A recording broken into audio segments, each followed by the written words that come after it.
पहिला भगवान बुद्धलाई भन्दैन, शीतल पण्डेलाई भन्दैन, उहाँ राजदूत सहित तपाईहरु सबै आयु आरोग्य होस्,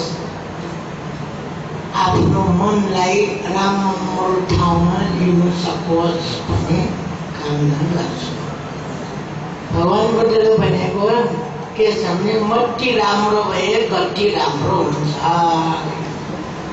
खास त सबै हामी चाहेको यही शब्द हो। धेरै कुरा मात्रै गरेर राम्रो भएन। राजदूतजीको धेरै उपदेश पनि दिइसक्यो होइन। तपाईहरु सबैले के हो भने उहाँको उपदेश लिएर मट्टी राम्रो गर्नुपर्छ। मट्टी राम्रो भएपछि मात्र हाम्रो गट्टी राम्रो हुन्छ।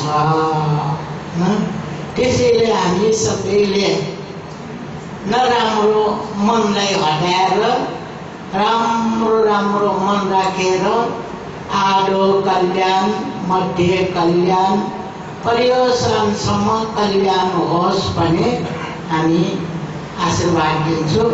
फेरि उपदेश दिनु चाहिँदैन, राजदूतले धेरै उपदेश दिइसक्यो। त्यसैले तपाईहरु सबै मट्टी राम्रो भएर गट्टी राम्रो पाउन सकोस् भने हामी आशीर्वाद दिँदै तपाईलाई सबैलाई धन्यवाद।